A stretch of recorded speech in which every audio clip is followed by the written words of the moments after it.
दोस्तों नमस्कार। भारत की विश्व नीति या कहें भारत की विदेश नीति, भारत की कूटनीति, भारत का व्यापारिक रिश्ता अंतर्राष्ट्रीय बाजार में किसके साथ किस तरीके से खड़ा होगा, शायद समूची दुनिया की नजर इस बात को लेकर है। और शायद यह सवाल भारत के सामने भी मौजूदा वक्त में सबसे बड़ा है। एक तरफ अमेरिका, एक तरफ रूस। बीते 70-80 बरस की कहानी तो यही रही है और इन दो ध्रुव के बीच में दुनिया युद्ध से जूझती रही है और ना जाने दुनिया ने कितना पैसा इस युद्ध में झोंक दिया। लेकिन अमेरिकी राष्ट्रपति ट्रंप जब यह कहते हैं युद्ध क्यों किया जाए, अब शांति की जरूरत है और बिना शांति पूंजी बनेगी नहीं और कोई भी देश आगे बढ़ेगा नहीं। इसीलिए हर हाल में पैसा चाहिए और पैसा उस स्थिति में भी चाहिए जहां दुनिया के दूसरे देश अगर युद्ध में फंसे हुए हैं और अमेरिका अब तक उन पर पैसा लगा रहा था तो अब पैसा नहीं लगाएगा। उसकी एवज में उसे पैसे खुद चाहिए उन देशों से जहां पर उसने पैसे लगाए हैं, जो डॉलर की शक्ल में थे। और डॉलर की वापसी कई तरीकों से होगी, लेकिन उससे पहले दुनिया की नई विश्व व्यवस्था ने कमोवेश एक ऐसे चौराहे पर भारत को लाकर खड़ा किया है जहां पर भारत की आर्थिक नीति और कूटनीति दोनों किस रूप में चलेगी, सबकी इसी पर नजर है। भारत का पूरा मेक इन इंडिया कार्यक्रम बिना चीनी कच्चे माल के आगे बढ़ नहीं सकता है। भारत का व्यापार घाटा अमेरिका के साथ ज्यादा से ज्यादा एक्सपोर्ट करते हुए बचा रह नहीं पाएगा। भारत का पारंपरिक और विरासत के संबंध जो रशिया के साथ रहे, उस संबंध को वह तोड़ सकता नहीं है। और मिडिल ईस्ट से लेकर ईरान तक की परिस्थिति के भीतर भारत के सामाजिक, सांस्कृतिक और आर्थिक संबंध कोई आज के नहीं है। लेकिन इस नई विश्व व्यवस्था में अगर रूस और अमेरिका एक साथ खड़े हैं और खुलकर अमेरिका यह कहने की स्थिति में आ चुका है कि अब युद्ध नहीं, शांति, और शांति का मतलब शायद वह ट्रेड वार है जिस ट्रेड वार की मुनादी डोनाल्ड ट्रंप ने सत्ता में आते ही कर दी और किसी को नहीं बख्शा। भारत के प्रधानमंत्री बगल में खड़े थे, लेकिन चंद घंटों पहले वो रेसिप्रोकल टैरिफ का जिक्र अपनी राष्ट्रीय नीति का हिस्सा बना चुके थे। मैक्सिको हो, कनाडा हो, किसी को नहीं बख्शा गया। 25% टैरिफ लगा दिया गया। चीन के साथ टैरिफ वार शुरू हो गया और इन सब के बीच रशिया से निकटता खुलकर आ गई, यानी पुतिन से निकटता ट्रंप की खुलकर निकलकर आ चुकी है। जब दुनिया में बाजार है और बाजार के जरिए पैसा कमाना है तो इसके मतलब मायने क्या हो सकते हैं, यह इस वक्त यूरोपीय यूनियन की प्रेसिडेंट जब भारत पहुंचती है तो पहली बार जब यह खुलकर ऐलान करती है कि दुनिया में ऐसी कोई डील हुई नहीं होगी जो भारत के साथ यूरोपीय यूनियन की हो सकती है। और कमोवेश हर क्षेत्र में, वो चाहे सेमीकंडक्टर हो, चाहे डिफेंस का इलाका हो, यानी जो भी आप सोच सकते हैं उस तमाम क्षेत्रों में संबंध यूरोपीय यूनियन के साथ भारत की डील हो जाएगी। लेकिन इसके बाद एक झटके में यह बात सामने आती है कि यूरोपीय यूनियन कोई भी डील करने से पहले चाहता है कि यूरोप के बाजार के जो कार हैं, यानी जो ऑटो इंडस्ट्री है, वहां के कार भारत में बिकें और उस पर टैक्स ना लगे।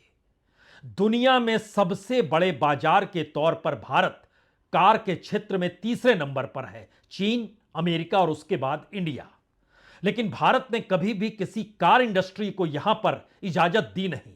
इस दौर में टेस्ला को लेकर या कहें इलेक्ट्रिक व्हीकल को लेकर जो जिक्र चल पड़ा है कि 15% टैक्स लेंगे, यानी 200% से खिसकते खिसकते जो 15% का जिक्र है, उसके पीछे का सच भी यही है कि भारत में अभी इलेक्ट्रिक वाहन खरीदे कौन, क्योंकि उसके चार्ज के स्टेशन भारत में है नहीं।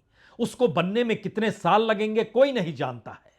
लेकिन भारत के भीतर मौजूद इंडस्ट्रीज जो काम कर रही है, उन्होंने अपने आप को अपग्रेड किया नहीं है और बाहर दुनिया के बाजार में जो कार 40 लाख की मिलती है, भारत में आकर वो 80 लाख की हो जाती है और वो पूरा बाजार सोच रहा है कि भारत में एंट्री हो जाए। अमेरिका भी तो यही चाहता है, यूरोप भी यही चाहता है।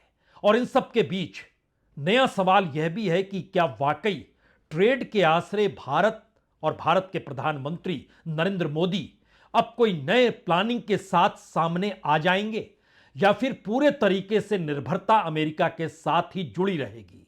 क्योंकि एक झटके में यूरोप का जितना सामान और शायद सबसे ज्यादा सामान कहीं बिकता रहा तो वो अमेरिका था, लेकिन टैरिफ को लेकर यूरोप को भी अमेरिका ने बख्शा नहीं और एक झटके में वही यूरोपीय यूनियन भारत के दरवाजे पर आकर खड़ा हो गया, यह कहते हुए कि एक हिस्टोरिक डील, सबसे बड़ी डील दोनों देशों के बीच होगी।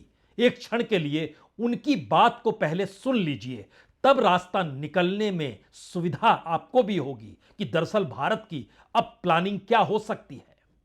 Free trade agreement between the European Union and India would be the largest deal of its kind anywhere in the world. I am very well aware it will not be easy, but I also know that timing and determination counts, and that this partnership comes at the right moment for the two of us. Ladies and gentlemen, the second broad era for renewed cooperation is security and stability. And here again, we have many shared interests. Wars, conflicts, and coups have erupted in Europe, the Middle East, Asia, in Africa, and across different regions. And what happens in one part of the world matters to both Europe and India. कमोवेश हर क्षेत्र में समझौते का जिक्र यूरोपीय union की तरफ से किया गया, वो चाहे सेमीकंडक्टर हो, चाहे ग्रीन एनर्जी हो, चाहे डिफेंस इंडस्ट्री हो और चाहे ट्रेड और टेक्नोलॉजी का सेक्टर ही क्यों ना हो।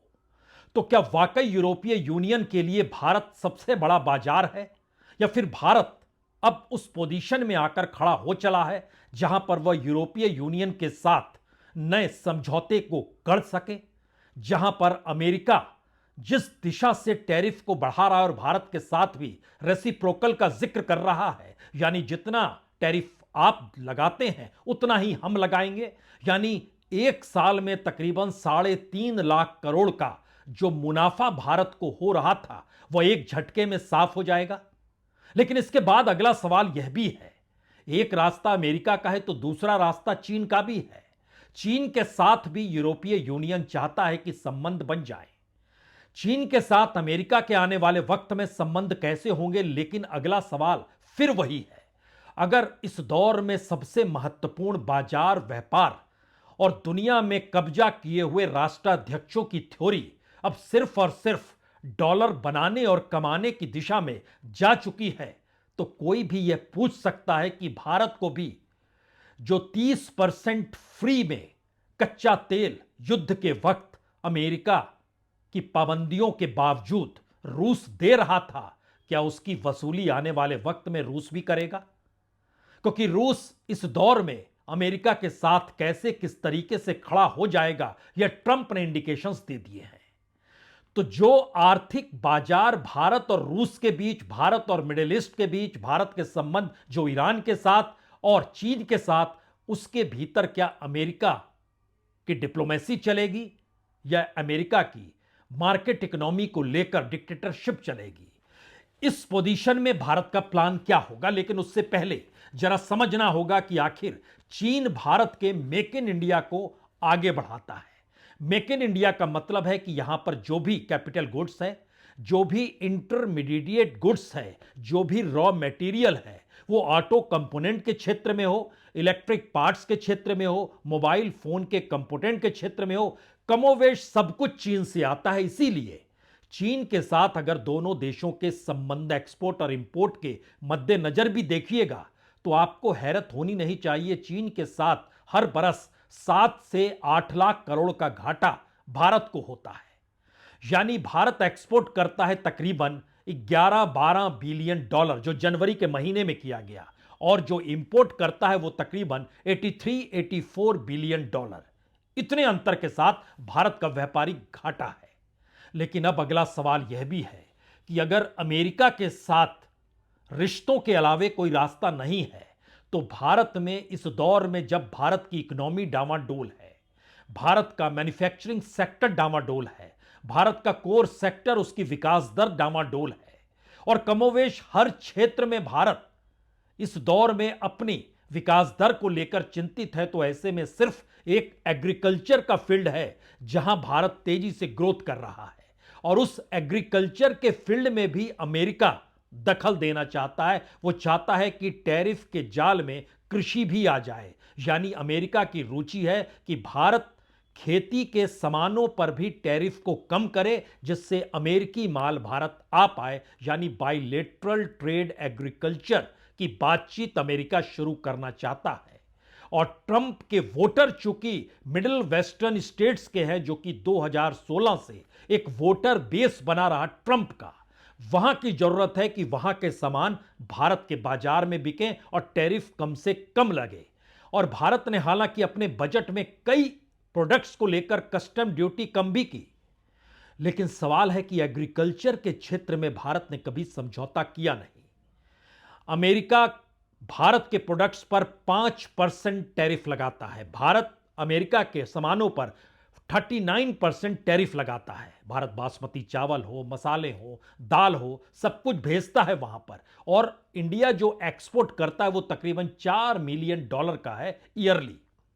अब यहां पर सवाल है कि अगर अमेरिका जिन सामानों को भारत में भेजना चाहता है, वो चाहे बादाम हो, पिस्ता हो, अखरोट हो, कॉटन रॉ हो, एप्पल हो, दूसरे फ्रूट्स हो, दाल हो, डेयरी प्रोडक्ट्स हो, इथेनॉल हो, फॉरेस्ट प्रोडक्ट्स हो, चॉकलेट हो, वेजिटेबल्स हो, फिश प्रोडक्ट्स हो, ये सारे मैसेज हैं कि भारत अपनी इकोनॉमी को संभाले या अंतर्राष्ट्रीय कूटनीति के तहत बाजार की दिशा में होकर जाए।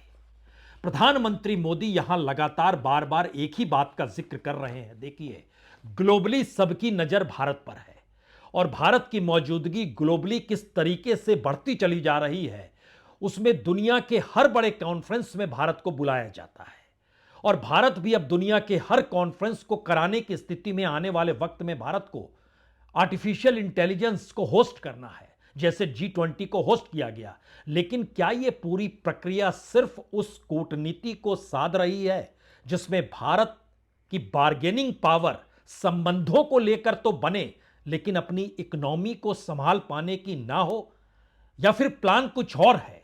खुद प्रधानमंत्री आज जो कह रहे थे उसको भी सुन लीजिए। भारत कई सारे ग्लोबल इनिशिएटिव्स को लीड कर रहा है।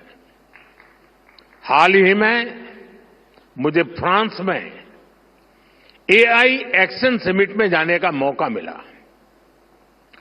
दुनिया को एआई फ्यूचर की तरफ ले जाने वाली इस समिट का भारत को होस्ट था। अब इसको होस्ट करने का जिम्मा भारत के पास है। भारत ने अपनी प्रेसिडेंसी में इतनी शानदार G20 समिट कराई। इस समिट के दौरान हमने India, middle east, Europe corridor के रूप में एक नया इकोनॉमिक रूट दुनिया को दिया। भारत ने ग्लोबल साउथ को भी एक बुलंद आवाज दी। हो सकता है भारत की यह स्ट्रेटजी का हिस्सा हो कि अंतर्राष्ट्रीय कॉन्फ्रेंस, अंतर्राष्ट्रीय मुद्दों पर भारत इस दौर में सबसे आगे खड़ा हो जाए।